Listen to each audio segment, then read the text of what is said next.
The call light above bed 7 had been pulsing for 6 minutes. I stood at the nurse's station watching the amber glow reflect against the corridor wall. My hand rested on the medication cart. The metal felt cold. I had counted each pulse, 34 so far. Nadine stood beside me, reviewing discharge papers.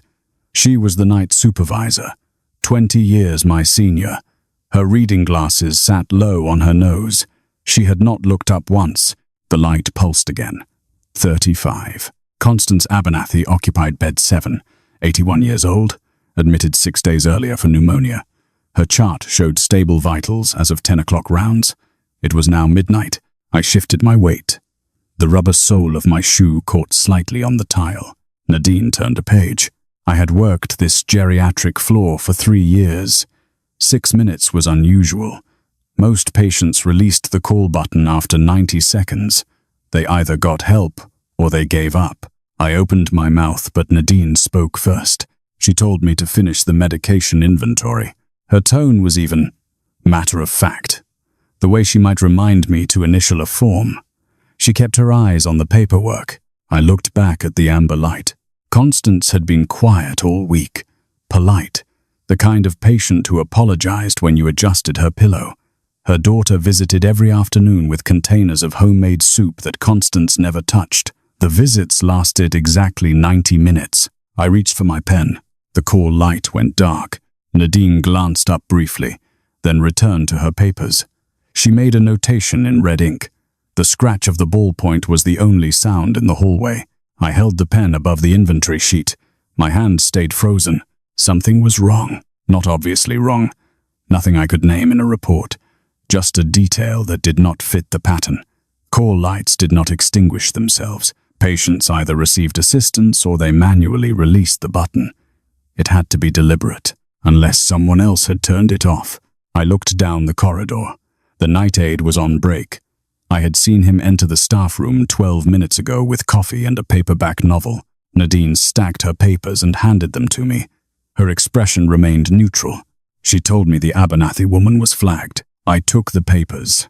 They were still warm from her hands. Flagged. I knew what that meant. Nadine explained that the family had filed 2 complaints this week regarding excessive pain medication. They suspected unnecessary sedation. Administration had opened a formal review. Until it closed, we were to minimize all non-essential contact with Constance Abernathy. Document only required care. Respond only to medical emergencies. I asked what constituted an emergency. Nadine looked at me directly. Her eyes were gray behind the lenses. She said I would recognize one when I saw one. A call light was not an emergency. She returned to her work. I placed my pen on the inventory sheet and began counting. 60 white tablets in bottle A, 45 blue capsules in bottle B.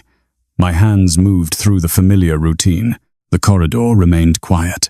At 12:14, I finished and signed the sheet. Nadine countersigned without reading it. She told me to check the East Wing patients. Mr. Kellerman in room 12 needed his blood pressure monitored before 12:30. I took the cuff from its hook. The East Wing was opposite from room 7. I walked slowly past rooms 9, 10, and 11. The floor had a checkerboard pattern of green and white tiles. Someone had mopped earlier. The sharp smell of disinfectant still hung in the air. At the wing junction, I stopped. From this angle, I could see the door to room 7. It was closed. A thin bar of yellow light showed underneath. The overhead fixture should have been off during evening protocol. That light was coming from somewhere else. The bathroom, perhaps. I glanced back toward the nurse's station. Nadine was filing papers. Her back faced me. I took 2 steps toward room 7 before I caught myself. The blood pressure cuff hung heavy in my hand. Mr. Kellerman was diabetic with unstable readings. If his pressure spiked without documentation, that would be actual negligence. I turned toward room 12. The room was dark, except for monitor glow. Mr. Kellerman slept on his side, breathing steadily. I wrapped the cuff around his arm without waking him. The Velcro made a soft tearing sound. He stirred but did not open his eyes. 142/93, elevated but manageable. I charted it and left quietly. The corridor was empty when I returned. At the junction, I looked again at room 7. The light beneath the door had gone dark. I stopped walking. Nadine called from the nurse's station. She asked if Mr. Kellerman's pressure was acceptable. I told her it was. She made a note in the log. She told me to take my break. Fresh coffee was available. I said I would do another walking round first. Nadine closed the logbook and stood. She removed her glasses and folded them carefully. She looked at me with an expression I could not interpret. Not anger. Something flatter. She reminded me the Abernathy situation was under active review. I said I understood. She said administration was monitoring this floor closely. One procedural error, and the entire night shift could face discipline. She had worked here 22 years without a formal complaint. She intended to maintain that record.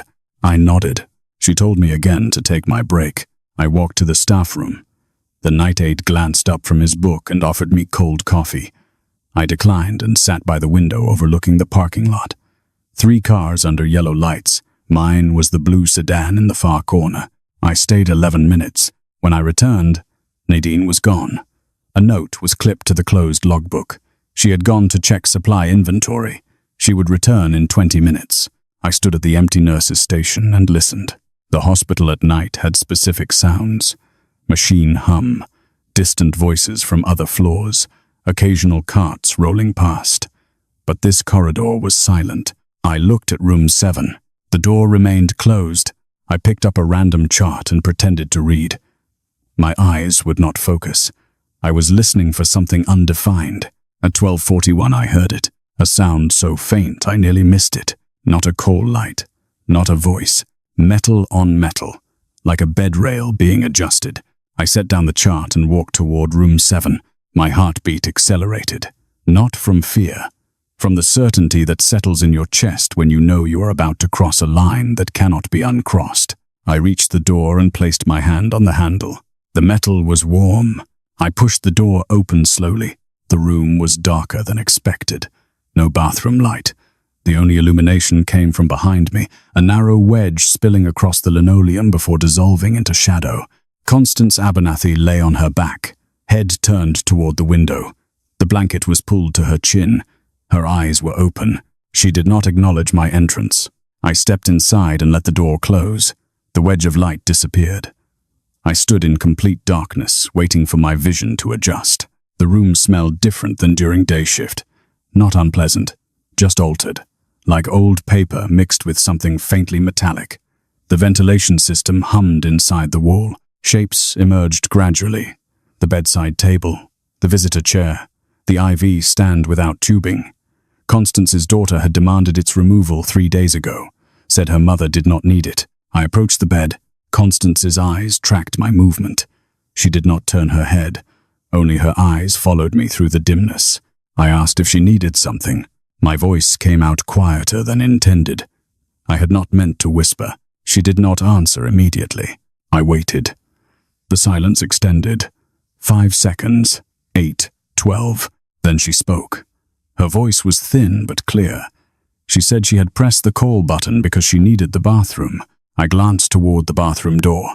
3 steps from her bed, an easy distance for most patients. But Constance had not walked unassisted since her 3rd day here. Pneumonia had significantly weakened her. Yesterday's physical therapy notes documented reduced leg strength.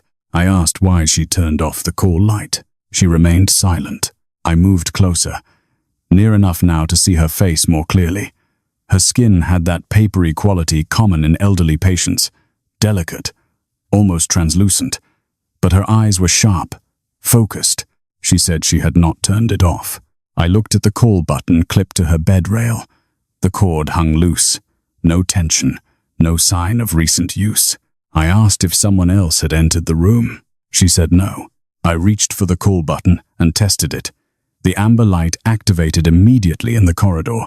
I released it. The light remained on 3 seconds, then extinguished, functioning properly. I looked back at Constance. She watched me with an expression I could not decode. Not confusion. Something more deliberate. She asked again about the bathroom. I told her I would help. I moved to the rail release. My fingers found the lever. I paused. Nadine's instruction echoed. Minimize all non-essential patient contact. I lowered the rail. The metal scraped against its housing. In the quiet room, the sound seemed amplified. I placed one hand under Constance's shoulder and helped her sit. She was lighter than anticipated. Her bones felt hollow beneath the hospital gown. Fragile as kindling, she swung her legs over the bedside with my assistance. Her feet touched the floor. Yellow non-slip socks with grey treads. I asked if she felt dizzy. She said no. I helped her stand. She swayed slightly, and I tightened my grip on her arm. Her skin was cool and dry under my palm. We moved toward the bathroom.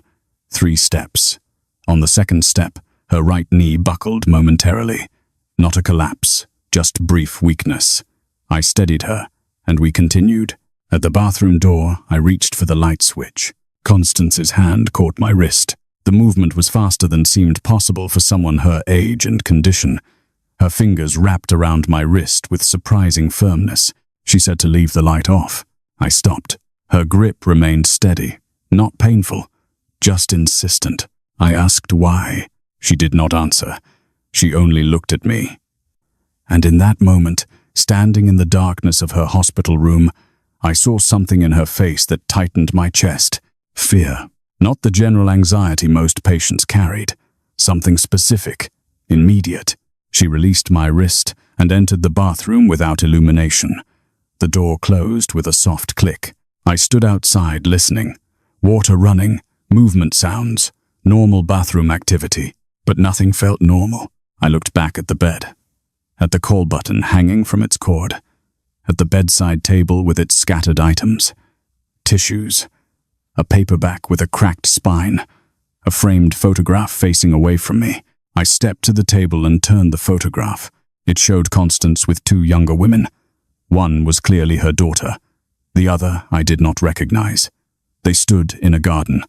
Sunlight, flowers, all 3 smiling. The bathroom door opened. I turned. Constance braced herself against the doorframe. She looked more exhausted than 5 minutes ago. I helped her back to bed. The return trip took longer. Her steps were smaller, more cautious.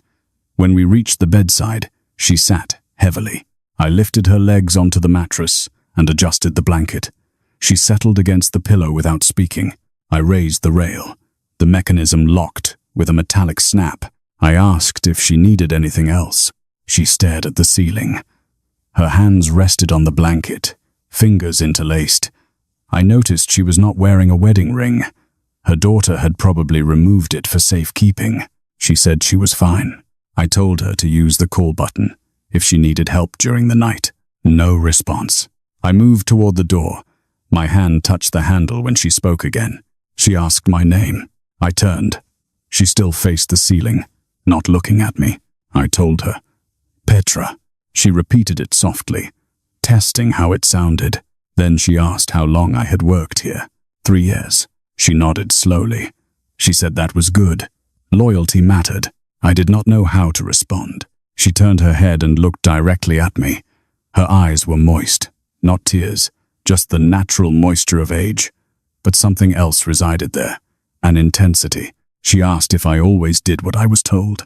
The question landed strangely, too specific. I said I followed proper procedures.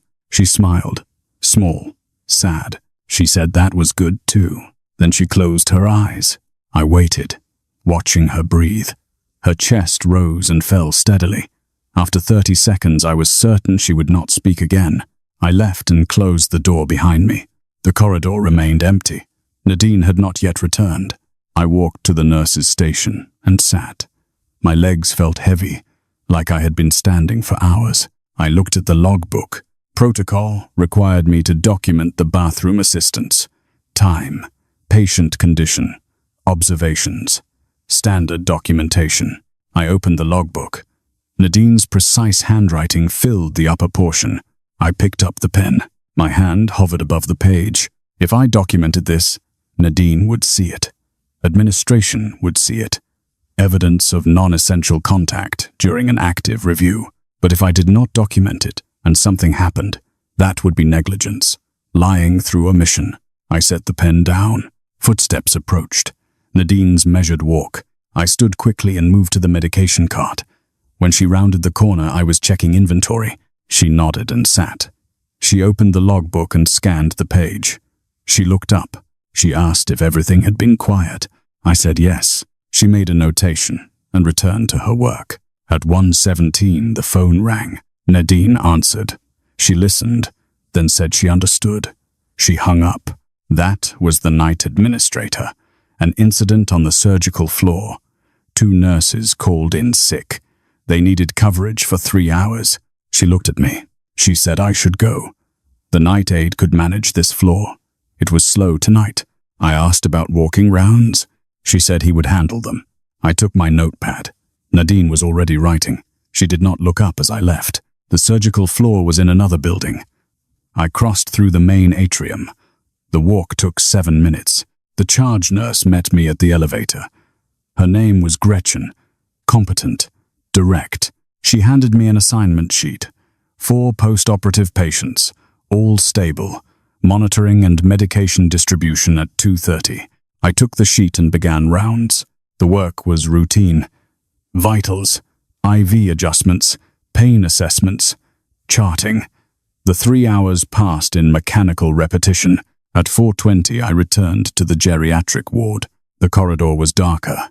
Only every third light remained on. Energy conservation.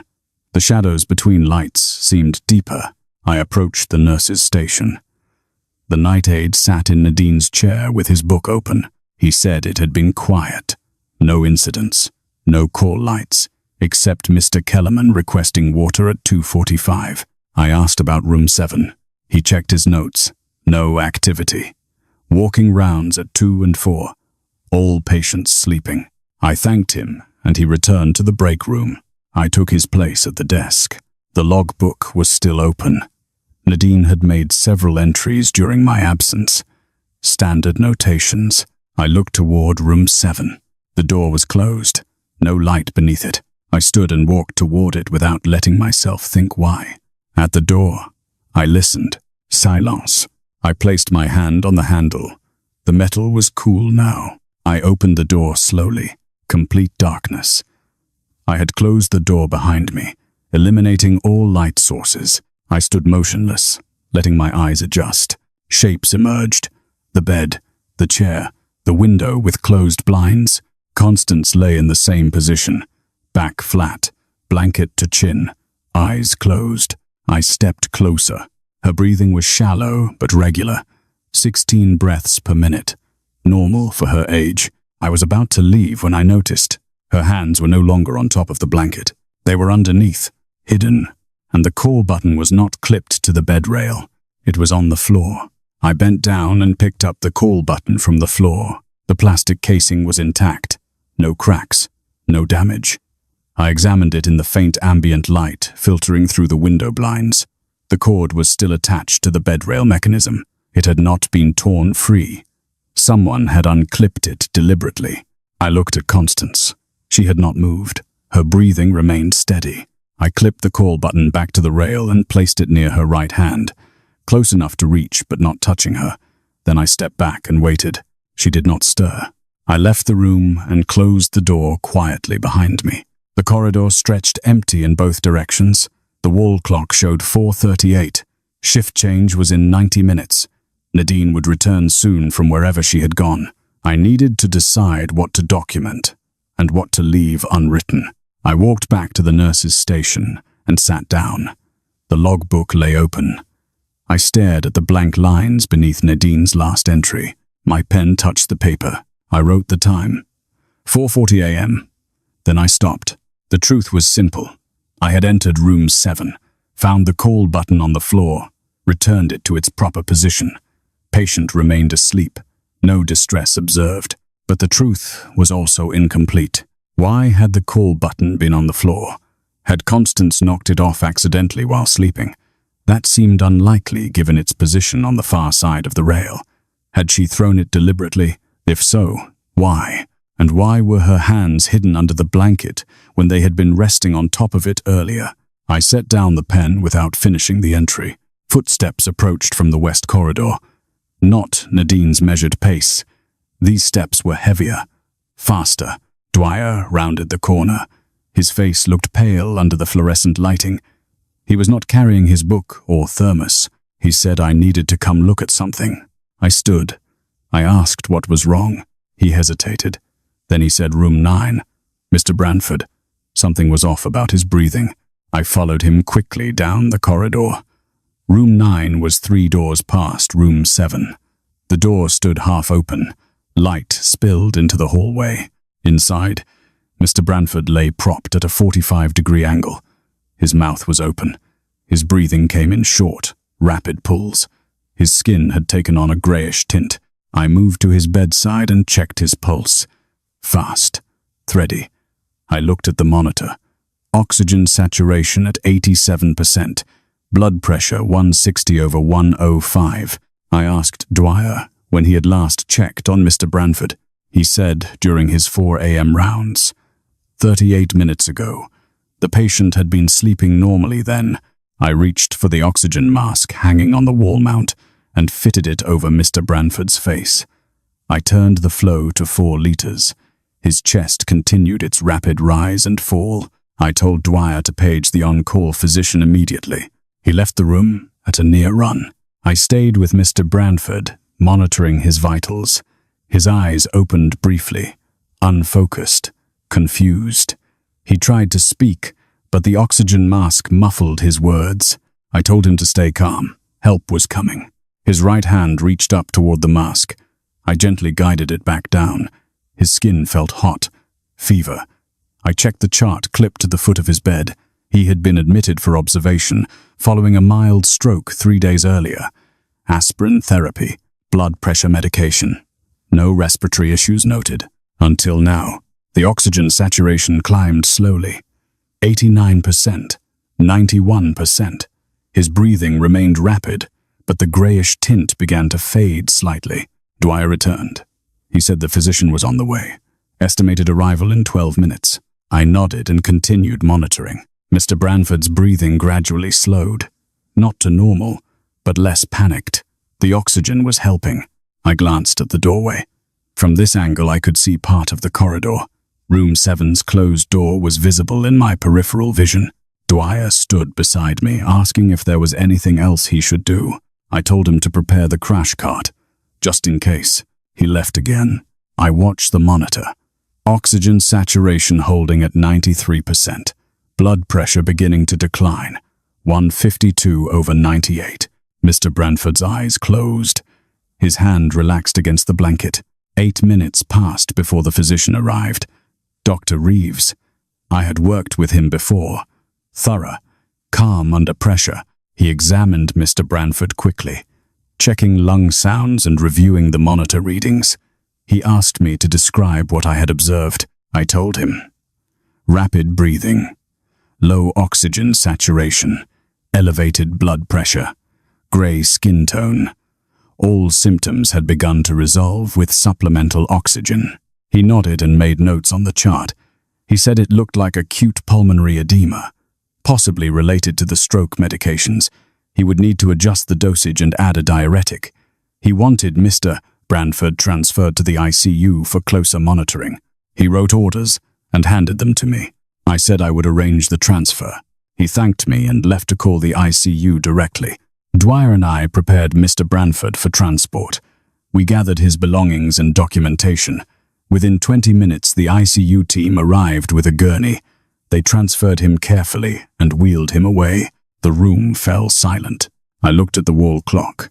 5:36 a.m. Dwyer said he would clean and reset the room for the next admission. I told him I would update the logbook. We walked back to the nurses' station together. The corridor seemed brighter now. Dawn was beginning to filter through the windows at the far end of the building. Nadine stood at the desk. She had returned while we were handling the emergency. Her coat was draped over her chair. She looked at me with a neutral expression. She asked what had happened. I explained. Mr. Branford, respiratory distress. Physician called. Patient transferred to ICU. She listened without interrupting. When I finished, she nodded once. She said that was good work. Quick response. Proper protocol. I waited for more, but she simply turned back to her paperwork. I sat and opened the logbook. I documented the entire incident with Mr. Branford. Time of discovery, symptoms observed, interventions performed, physician arrival, transfer completion. My handwriting looked shaky compared to Nadine's precise script. When I finished, I glanced back at the earlier blank entry, the one I had started at 4:40, the one about room 7. Nadine was reading something on her tablet, not watching me. I picked up the pen again. I could still document finding the call button on the floor. It was factual, relevant, part of proper patient monitoring. But now, after the emergency with Mr. Branford, it seemed less urgent, less significant. A call button knocked to the floor by an elderly patient shifting in her sleep. It happened. It did not warrant the same attention as acute pulmonary edema. I closed the logbook without adding the entry. Nadine looked up. She asked if I had completed the documentation. I said yes. She nodded and returned to her tablet. The wall clock showed 5:53. Shift change in 37 minutes. The day shift would arrive soon. Fresh nurses with full energy. They would take over the floor, and we would go home. I looked down the corridor one more time. Room 7's door remained closed. No light underneath, no sound, just stillness. Dwyer emerged from room 9, carrying cleaning supplies. He said the room was ready for the next patient. I thanked him. He asked if I wanted coffee before shift change. I declined. He shrugged and headed to the break room. I sat alone at the nurses' station. The building was beginning to wake. Distant sounds of activity on other floors. The kitchen staff starting breakfast preparation. The early morning custodial crew beginning their rounds. At 6:12, the first day shift nurse arrived. Her name was Monica. Young, enthusiastic. She greeted me with a bright smile and asked how the night had been. I told her about Mr. Branford. She listened carefully and made notes. She asked if there was anything else significant. I paused. Then I said no. Everything else had been routine. She nodded and began reviewing the patient charts. At 6:28, Nadine stood and gathered her coat. She told me good work tonight. She said she would see me tomorrow evening. I said good night. She left through the main corridor. At 6:30, exactly the day, shift supervisor arrived and officially took over. I gave report to Monica, reviewing each patient's status and overnight activities. When I reached Constance Abernathy, I kept it brief. Stable condition, no incidents. Call light, used once for bathroom assistance. Monica noted it and moved to the next patient. I gathered my belongings and walked toward the exit. The sun was rising beyond the atrium windows. Clear sky, no clouds. I pushed through the doors into the parking lot. The cold air hit my face. February morning, sharp and clean. I walked to my car and sat in the driver's seat without starting the engine. I thought about Constance's question. Do you always do what you are told? I started the car and drove home. I slept for 4 hours and woke to my phone ringing. The screen showed the hospital's main number. I answered. It was Gretchen from the surgical floor. She said she was calling on behalf of administration. They needed me to come in early tonight, 5 p.m. instead of 7. Staffing issue on the geriatric ward. I asked what kind of issue. She said Nadine had called in sick. The evening supervisor was covering until I arrived, but she had commitments at 5. They needed overlap. I told her I would be there. She thanked me and hung up. I lay in bed, looking at the ceiling. Nadine had never called in sick during my 3 years on the floor.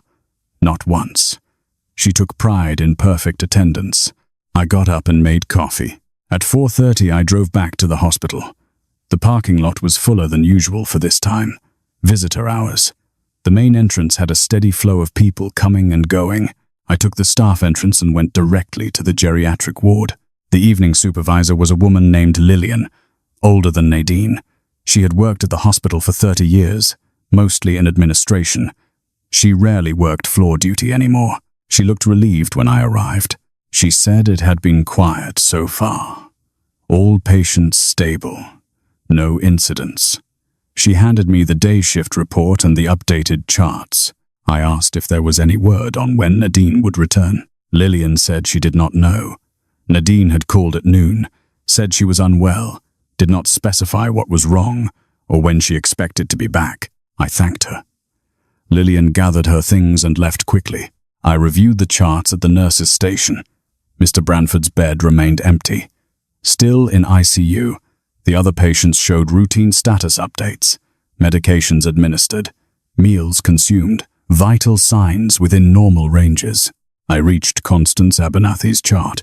The day shift notes showed she had refused breakfast and lunch. When asked why, she said she was not hungry. No other complaints. No call light usage. Her daughter had visited from 2 to 3:30. The nurse noted the daughter had seemed agitated but did not elaborate. I set down the chart and looked toward room 7. The door was closed. I stood and walked down the corridor. The evening shift was just beginning. The floor was quiet. Most patients were in their rooms. Dinner trays would not arrive for another hour. I stopped outside room 7 and listened. No sound. I knocked softly. No response. I opened the door. Constance sat in the visitor's chair beside the window, not in bed. She wore a robe over her hospital gown. Her feet were bare. She stared out the window at the parking lot below. She did not turn when I entered. I asked if she was all right. She continued looking out the window. After a long pause, she said she was fine. I asked why she had refused her meals. She said she was not hungry. I moved closer. From this angle, I could see her face in profile. Her skin looked paler than yesterday, more drawn. The sharp angles of her cheekbones were more pronounced. I asked if she was in pain.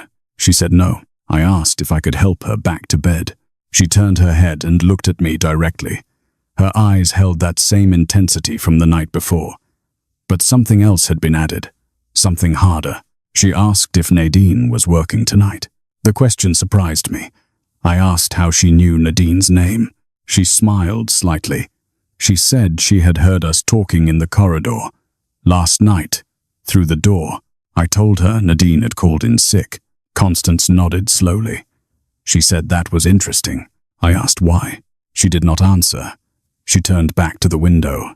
I waited. After nearly a minute, she spoke again. She asked if I had documented helping her to the bathroom last night. My chest tightened. I asked why she wanted to know. She said she was curious. She said people make choices every day about what to record and what to forget. She wanted to know which choice I had made. I told her I had documented it. She looked at me again. She said nothing, just looked. And I realized immediately that she knew I was lying. I do not know how she knew, but she did. She said it was all right. She understood. Rules were complicated, especially when they conflicted with each other. I asked what she meant. She said there were rules about patient care and rules about self-preservation. Sometimes those rules pointed in opposite directions. She said she had spent her whole life following rules. She understood the cost. I did not know how to respond. She stood slowly from the chair. Her legs were unsteady. I moved to help her, but she raised one hand. She said she could manage. She walked to the bed on her own. 3 steps, slow but deliberate. She sat on the edge of the mattress and swung her legs up. I helped adjust the blanket despite her earlier refusal of assistance. She settled against the pillow and closed her eyes. I asked if she needed anything. She said no. I turned to leave. Her voice stopped me at the door. She said my name. Petra. I turned back. Her eyes were still closed. She said she wanted to tell me something. Something important. I waited. She said her husband had been a medic in Korea. He had told her once about a night when 3 wounded soldiers were brought to him at the same time. He only had supplies to save 2. He chose based on rank. Save the lieutenant and the sergeant. Let the private die. She opened her eyes and looked at the ceiling. She said her husband lived with that choice for 43 years, until the day he died. He never spoke about it except that one time.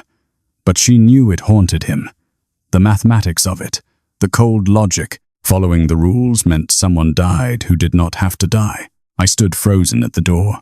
She said she was not criticizing him, or criticizing me. She was just stating a fact. Sometimes obedience costs more than disobedience, but you do not know which until it is too late. I asked why she was telling me this. She turned her head and looked at me one final time. She said because tomorrow, her daughter was moving her to a different facility, a nursing home 60 miles away. She would leave in the morning, and she wanted me to understand that what happened here mattered, even if no one ever knew. Even if it was never documented. My throat felt tight. I asked if she wanted to go to the nursing home. She smiled. That same sad smile from before. She said it did not matter what she wanted. Then she closed her eyes again and said she was tired. I left the room and closed the door. I stood in the corridor, unable to move. My hands were shaking. I pressed them against my sides until they stopped. When I returned to the nurse's station, I sat and stared at the logbook. The blank entry from last night was still there, unwritten. I picked up the pen. I could write it now. Document the call button incident. Document the bathroom assistance. Document tonight's conversation. All of it factual. All of it true. But documentation now would raise questions. Why the delay? Why wait 20 hours to report routine patient care? It would look suspicious. It would invite scrutiny. And scrutiny would fall on Nadine. On me. On the entire night shift. I set down the pen. At 7:15, the night aide arrived. A different aide than last night. His name was Roland. He was older. Methodical. He asked for the patient rundown. I gave him the list. He listened carefully and made notes. When I finished, he asked if there were any special instructions. I hesitated. Then I said room 7, Constance Abernathy. She refused meals today. Monitor her closely. If she requests anything, respond immediately. Roland nodded and wrote it down. At 8 o'clock, I did walking rounds. I checked each patient systematically. Most were settling in for the evening. Medication distribution would begin in 30 minutes. I saved room 7 for last. I knocked. No response. I opened the door. Constance was asleep. Her breathing was quiet and regular. The call button was clipped to the rail where I had left it that morning. I watched her for a moment. In sleep, she looked smaller. Fragile. Like she might disappear entirely if you looked away too long. I backed out and closed the door quietly. At 9 o'clock, Nadine's replacement supervisor arrived. Her name was Margaret. She was temporary staff, covering multiple shifts across different wards. She looked harried and overwhelmed. She asked if I needed anything before she started her rounds on the adjacent floor. I said no. Everything was under control. She thanked me and left. I was alone at the nurse's station. The hospital moved around me with its usual nighttime rhythm, but something felt different, off balance, like a machine missing a critical part. At 9:45, Constance's call light came on. I stood immediately and walked to room 7. I knocked and entered. Constance was sitting up in bed. Her face was flushed. Her breathing was shallow and fast. I moved to her bedside. I asked what was wrong. She said she could not breathe properly. Her chest felt tight. I checked her pulse. Rapid. I looked at her oxygen saturation on the finger monitor. 88%. I reached for the oxygen mask. She grabbed my wrist. The same firm grip as before.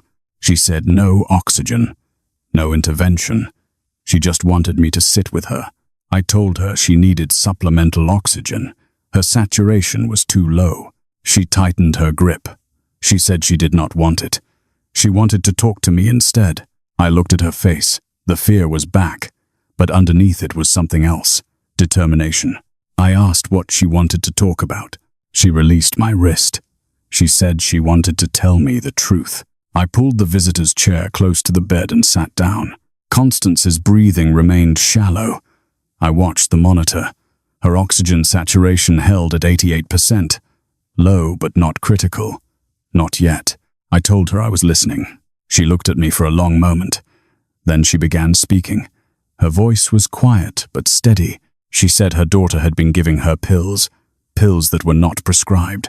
Small white tablets hidden inside the homemade soup containers. 3 times a week for the past 6 months. I asked what kind of pills. She said she did not know exactly, but they made her tired, confused, weak. After taking them, she would sleep for hours and wake feeling disconnected from her body. I asked why her daughter would do that. Constance's eyes remained fixed on mine. She said because confused elderly patients get moved to memory care facilities, and memory care facilities are expensive, and her daughter has power of attorney over her finances. My chest felt hollow. She continued. She said 6 months ago she had been healthy, active. She volunteered at the library twice a week. She drove herself to appointments. She lived independently in her own home. Then the pills started. Her daughter said they were vitamins, supplements for bone health. Constance trusted her. She took them. Within 2 months she was falling regularly, forgetting conversations, missing appointments. Her daughter suggested it might be early dementia, suggested she move in temporarily for observation. Constance refused.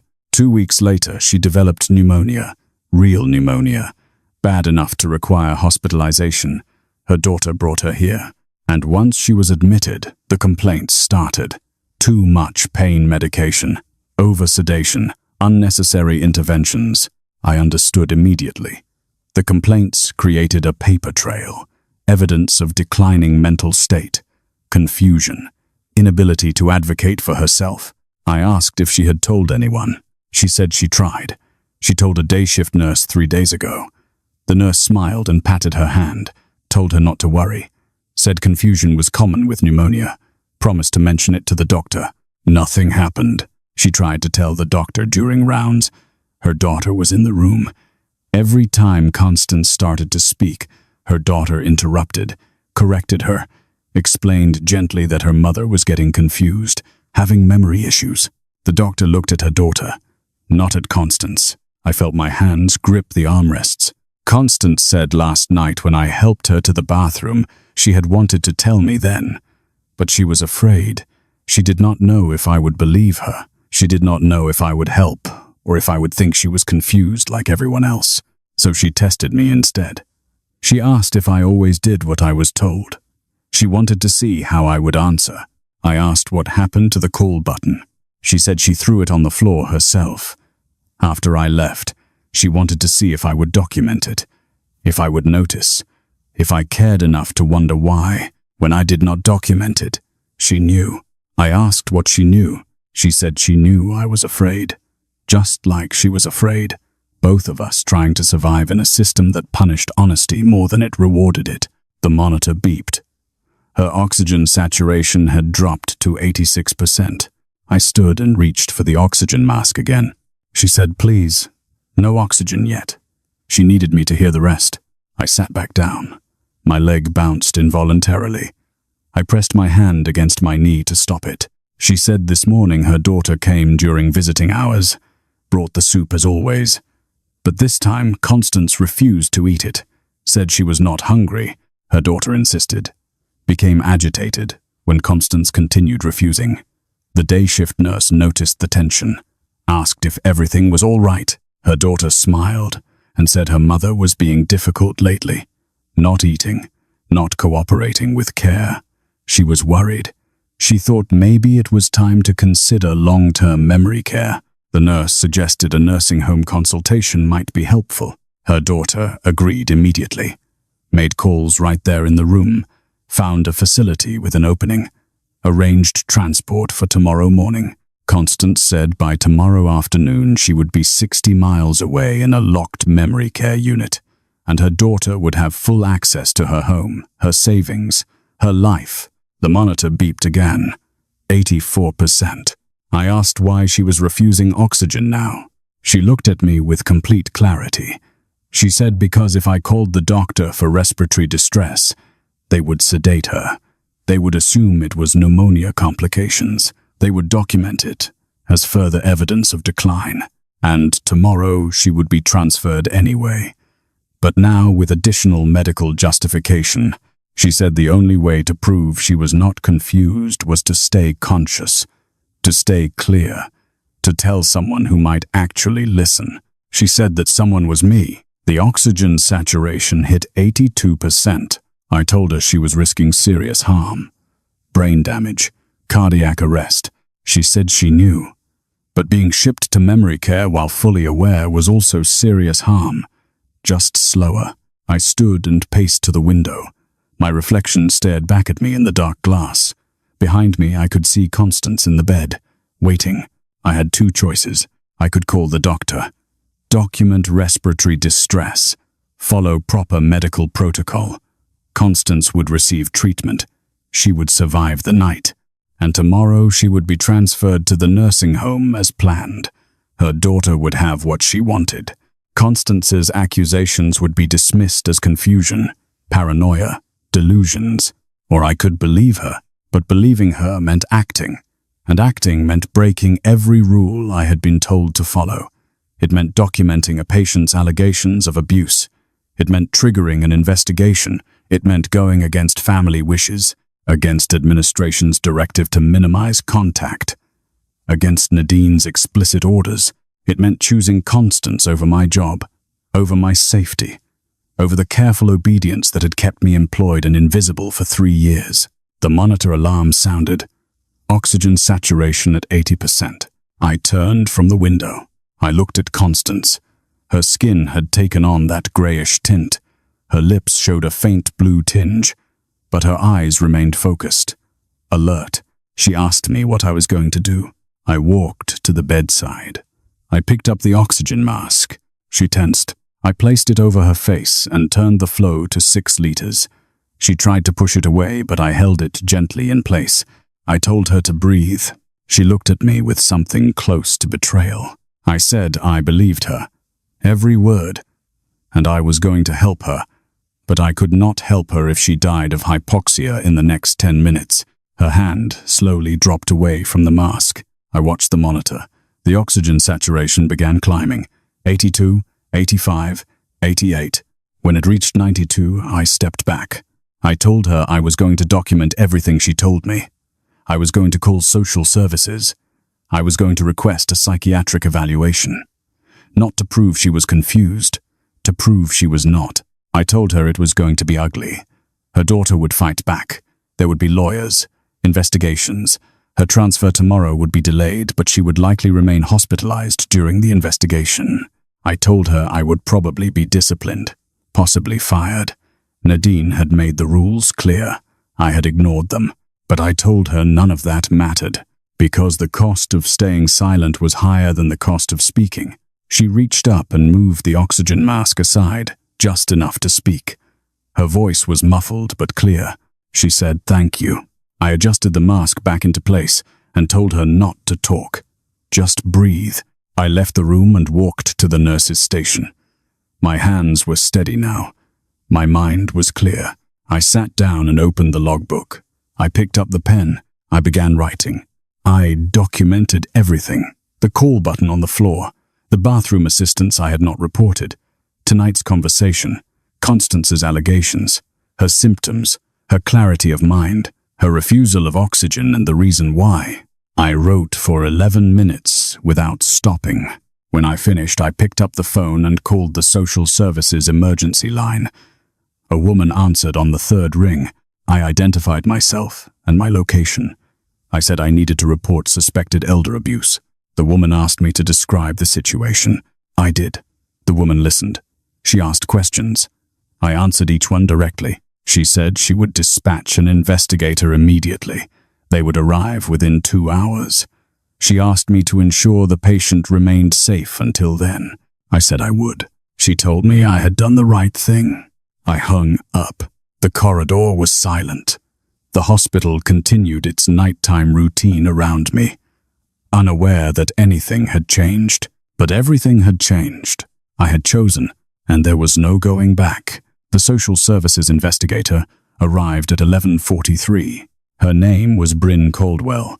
She wore a grey suit and carried a leather briefcase. She looked tired but alert. She shook my hand firmly and asked to see the patient. I led her to room 7. Constance was awake. The oxygen mask still covered her face. Her saturation had stabilized at 94%. She watched us enter with careful eyes. Bryn introduced herself. She explained she was there to investigate the allegations I had reported. She asked if Constance was willing to speak with her. Constance nodded. Bryn pulled the visitor's chair close to the bed. She opened her briefcase and removed a tablet and a recording device. She asked permission to record the conversation. Constance nodded again. I moved toward the door to give them privacy. Bryn asked me to stay. She said I was a material witness. My presence was necessary. I stood near the window while Bryn conducted the interview. She asked Constance to describe what had been happening. Constance moved the oxygen mask aside and spoke slowly. She recounted the same information she had told me. The pills hidden in the soup, the gradual weakening, the manipulation, the planned transfer. Bryn listened without interrupting. She took notes on her tablet. When Constance finished, Bryn asked specific questions. How long had this been happening? Did Constance have any of the pills in her possession? Had she told anyone else besides the day shift nurse and me? Constance answered each question. No pills remained. Her daughter always removed the empty soup containers. She had told 2 nurses total. Neither had believed her.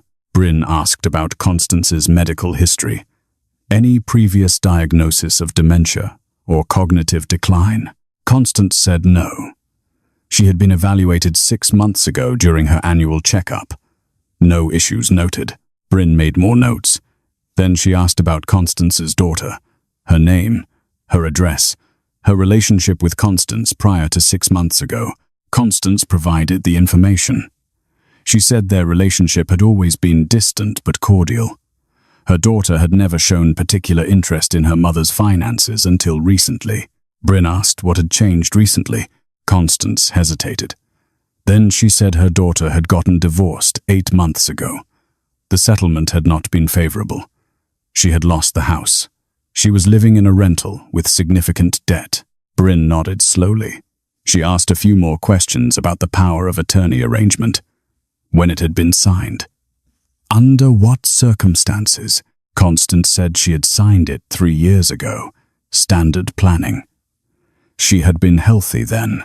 It was supposed to be used only in case of actual incapacity. Bryn closed her tablet. She said she had enough to open a formal investigation. She would need to interview the daughter, review medical records, potentially test Constance for the presence of any substances in her system. She said the planned transfer tomorrow would be suspended pending the investigation outcome. Constance's shoulders dropped slightly. Relief. Bryn stood and told Constance she would return tomorrow morning with additional questions. She asked me to step into the corridor. I followed her out. She closed the door behind us. She asked me to walk her through my observations chronologically. I did. I told her about the call light, the bathroom assistants, the conversation tonight, the physical symptoms, everything I had documented in the logbook. She listened carefully. When I finished, she asked why I had not documented the initial bathroom assistance. I told her the truth. I had been ordered to minimize contact with Constance. There was an ongoing family complaint. I was afraid of repercussions. Bryn's expression did not change. She asked who had given that order. I said Nadine. The night supervisor. Bryn wrote down the name. She asked where Nadine was tonight. I said she had called in sick. Bryn looked at me directly. She asked when exactly Nadine had called in sick. I said this afternoon. Around noon, according to the evening supervisor. Bryn asked if Nadine had ever called in sick before, during my time working here. I said no. Never. Bryn was quiet for a moment.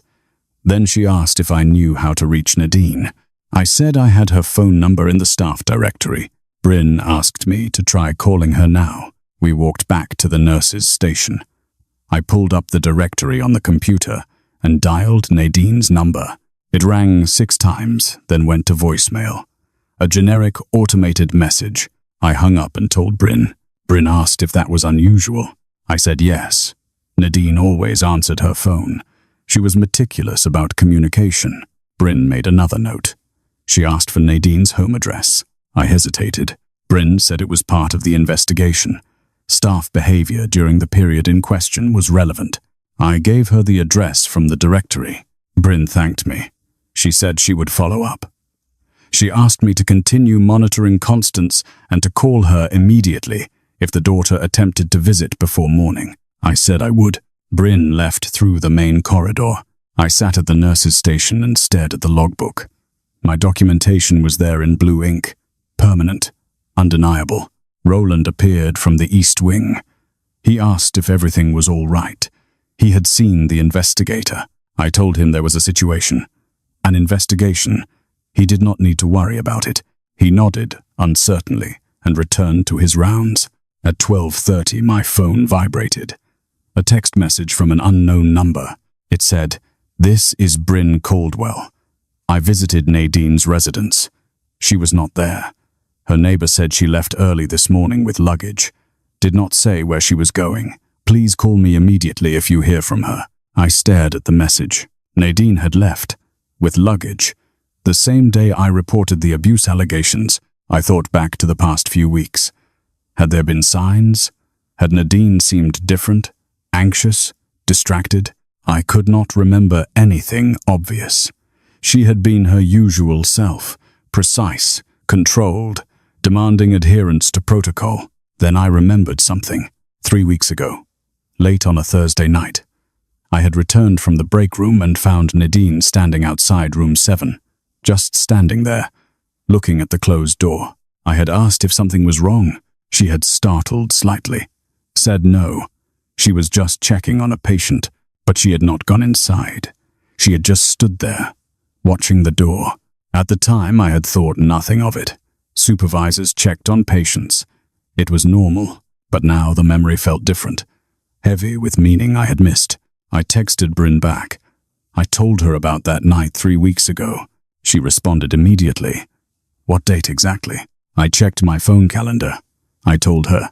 She said, that was the same night Constance's daughter filed her first formal complaint. My stomach dropped.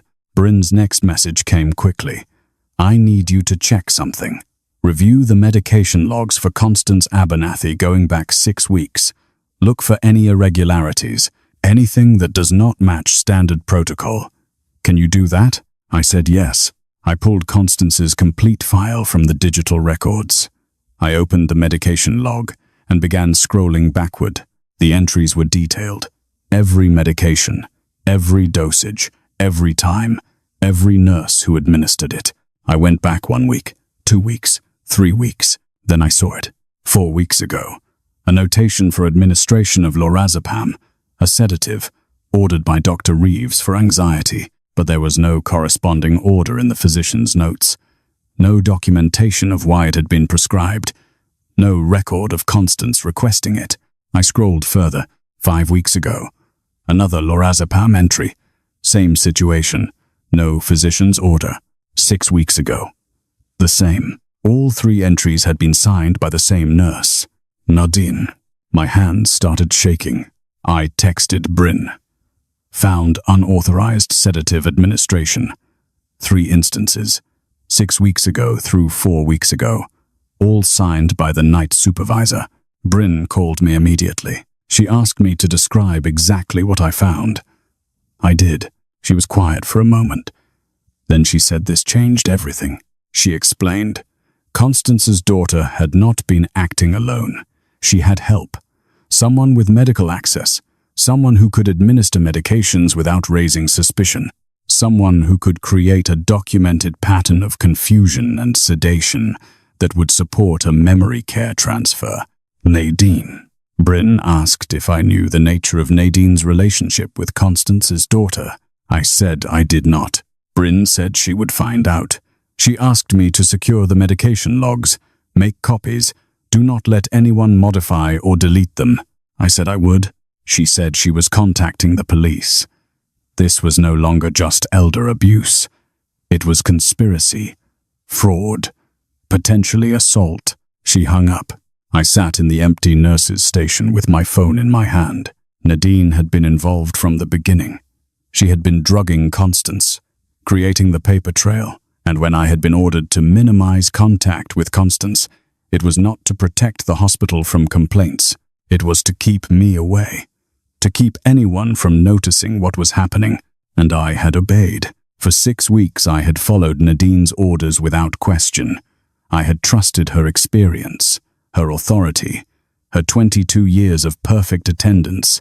I had trusted the wrong person, and Constance had suffered because of it. If I had questioned Nadine's orders earlier, if I had documented the bathroom assistants the first night, if I had insisted on investigating why Constance seemed afraid, how much could have been prevented? The answer settled in my chest like a stone. All of it. I stood and walked to room 7. I opened the door quietly. Constance was sleeping. The oxygen mask had been adjusted to a lower flow. Her breathing was steady, peaceful. I watched her for a long moment. Then I returned to the nurse's station and waited for the police to arrive. They came at 2:15 a.m. 2 detectives. They interviewed me for 40 minutes. I told them everything. They took copies of the medication logs. They took my written statement. When they finished, the lead detective told me I had done the right thing by reporting, but his words felt hollow. Because I had not done the right thing. I had done the right thing eventually. After 6 weeks of doing nothing, the detective left. The corridor returned to silence. At 3 a.m. I checked on Constance again. Still sleeping. I sat with her until shift change. When dawn came through the window, I finally understood. Obedience had not protected me. It had made me complicit, and recognition had come too late to erase that truth. The day shift arrived at 6:30. Monica took report from me. I walked her through each patient. When I reached Constance Abernathy, I kept my voice level. I told her about the investigation, the social services visit, the police interviews, the medication log discrepancies. Monica listened without interrupting. Her usual bright smile was gone. When I finished, she asked if I was all right. I said I was fine. She did not look convinced, but she did not press. I gathered my belongings and left. The parking lot was filling with morning staff. I walked to my car and sat inside without starting the engine. The sun was fully up now. Clear February light cutting across the windshield. My phone rang. Administration. I let it go to voicemail. It rang again. Same number. I answered. The voice identified herself as Patricia Holden from Human Resources. She asked if I could come to her office before leaving the premises. I said I would be there in 5 minutes. Her office was on the 2nd floor. Small, windowless. She sat behind a metal desk with a thin file folder in front of her. She asked me to sit. I did. She opened the folder. She said there had been significant developments overnight. An elder abuse investigation, police involvement, allegations against a senior staff member. She said my name appeared throughout the investigative reports. I waited. She asked me to describe my involvement from the beginning. I did. I told her about the orders to minimize contact, about finding the call button, about Constance's allegations, about my decision to report. She listened. She made notes. When I finished, she closed the folder. She said the hospital took elder abuse very seriously. They were cooperating fully with law enforcement. She said Nadine had been placed on immediate administrative leave, pending the investigation outcome. She said my employment status was under review. I asked what that meant. She said I had violated direct supervisory orders. I had failed to document required patient interactions. I had delayed reporting critical information for nearly 24 hours. She said those were serious procedural violations. But she also said I had ultimately made the correct ethical choice. I had protected a vulnerable patient. I had exposed potential criminal activity. The hospital needed to balance those factors. She said I was being placed on paid administrative leave for 2 weeks while they completed their internal review. I should not return to the hospital during that time. I would be contacted with their decision. I asked if I was being fired. She said she could not answer that yet. I stood and left. I drove home through morning traffic. The radio played, but I did not hear it. At home, I slept poorly. I woke every few hours expecting my phone to ring. It did not ring. 3 days passed. Then a week. On the 8th day, Bryn Caldwell called. She asked if I could meet her at a coffee shop near the hospital. I said yes. She was already there when I arrived. 2 cups of coffee on the table. She gestured for me to sit. She said she wanted to update me. The investigation had progressed quickly. Nadine had been located in another state. She had been arrested. She was cooperating with investigators in exchange for a reduced charge recommendation. She had confirmed everything: the arrangement with Constance's daughter, the unauthorized sedatives, the falsified medication records, the systematic isolation of Constance to prevent discovery. Constance's daughter had also been arrested. Fraud, elder abuse, conspiracy. Bryn said Constance was still hospitalized, but her condition had improved significantly. Once the sedatives cleared her system, her confusion had disappeared. Her strength was returning. She would not be transferred to memory care. She would return to her own home with monitoring services in place. I asked if Constance knew I was on leave. Bryn said yes. Constance had asked about me several times. Bryn slid a folded piece of paper across the table. She said Constance had written something for me. She had asked Bryn to deliver it. I opened the paper. The handwriting was shaky but clear. It said, "Thank you for seeing me when everyone else looked away. What you lost by helping me matters. Do not let anyone tell you otherwise. Some costs are worth paying." It was signed, simply, Constance. I folded the paper and put it in my pocket. Bryn said there was one more thing.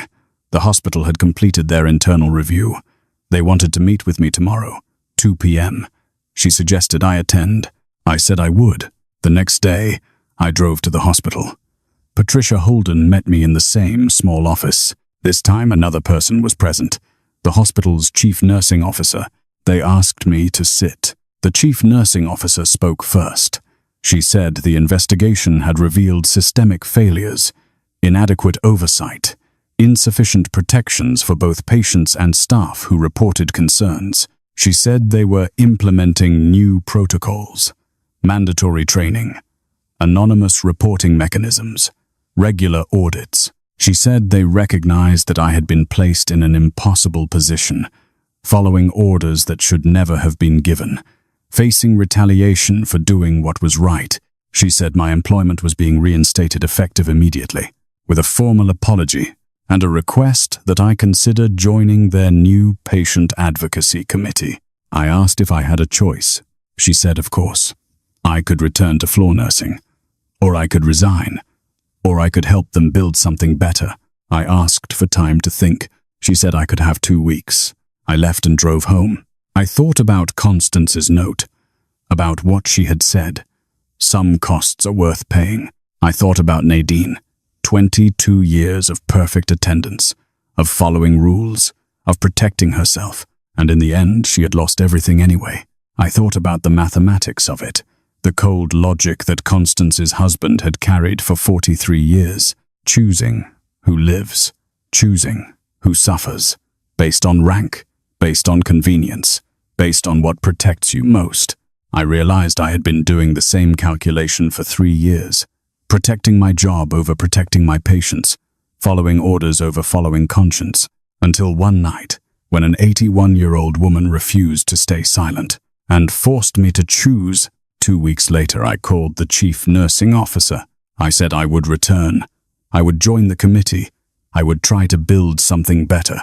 She said she was glad. I returned to the hospital on a Thursday evening.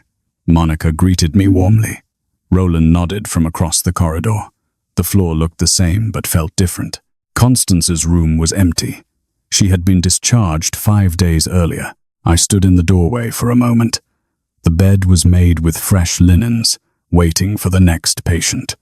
The next story, the next choice someone would have to make. I went to work. Some nights are still difficult. I wake thinking about those 6 weeks, about what I missed, about what I allowed to happen through silence. But I also think about what changed, about the choice I finally made, about the fact that sometimes the cost of doing right arrives long after the moment you should have done it, and you pay it anyway, because the alternative is living with a different cost, one that compounds, one that never stops growing. Constance was right. Obedience and conscience sometimes point in opposite directions, and when they do, you have to decide which loss you can live with. I chose the loss I could live with, and I would choose it again. Thank you for listening to this story.